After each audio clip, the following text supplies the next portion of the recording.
آپ سن رہے ہیں اسلامک کلاؤڈ، ایک نئی اور سچی کہانی کے ساتھ تاجر کی دعا۔ بیان کیا جاتا ہے کہ شہر کوفہ کا ایک تاجر خلاش ہو کر مقروض ہو گیا۔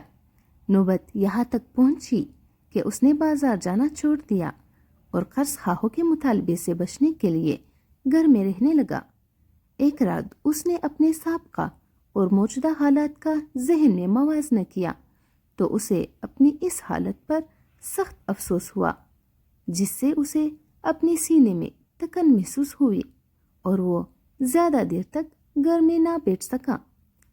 تاریکی شب میں اس نے اپنا بستر چھوڑا اور قریبی مسجد چلا گیا۔ وہاں اس نے نوافل پڑھے اور گڑ گڑا کر خدا سے دعائیں کرنے لگا۔ اس وقت ایک دولت مند تاجر اپنے گھر میں گہری نیند کے مزے لے رہا تھا۔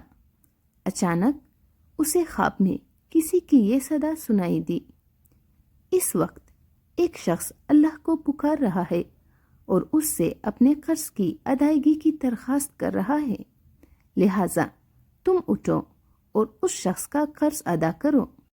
یہ آواز سن کر وہ تاجر اٹھا، اس نے وضو کیا اور 2 رکعت نماز پڑھی اور کہا کہ خدایا، میں اس انسان کی مدد کروں تو کیسے کروں؟ مجھے تو اس کا ٹھکانہ تک معلوم نہیں ہے، میں بھلا کہاں جاؤں؟ یہ سوچ کر وہ دوبارہ سو گیا۔ کچھ دیر بعد اسے خواب میں یہی آواز دوبارہ سنائی دی۔ وہ اٹھا اور پھر پریشان ہو گیا۔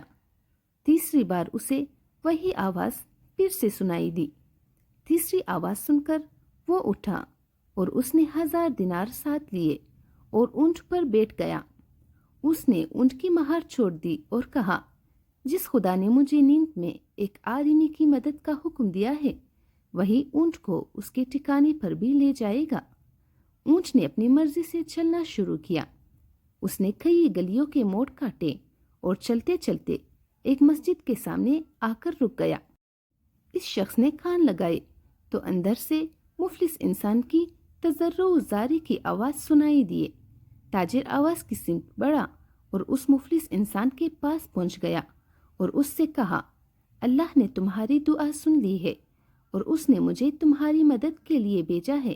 اب رونے کی ضرورت نہیں ہے، تم فی الوقت یہ 1000 دینار مجھ سے لے لو اور اس سے اپنا قرض ادا کرو اور اپنے اہل خانہ کو کھانا کھلاؤ، اور تم میرا ایڈریس لکھ لو۔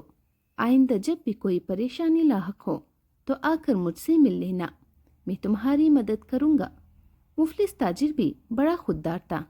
اس نے اس سے کہا، میں یہ دولت تو تجھ سے لے لیتا ہوں کیونکہ اس کے متعلق مجھے یقین ہے کہ یہ خدا کا بھیجا ہوا رزق ہے، لیکن میں تیرے دروازے پر کبھی نہیں آؤں گا۔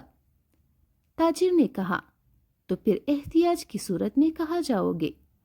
مفلس تاجر نے کہا، جس کریم نے آج رات تجھے یہاں بیچ کر میری حاجت پوری کی ہے، آئندہ بھی اسی کریم کے دروازے پر جاؤں گا اور اسی سے درخواست کروں گا، کیونکہ وہ بندوں پر مہربان ہے، وہ اپنے بندوں کو بھی کبھی فراموش نہیں کرتا، اور وہی اپنے بندوں کی دعاؤں کو قبول کر کے تجھ جیسے افراد کو خبر گیری کے لیے بھیجتا ہے۔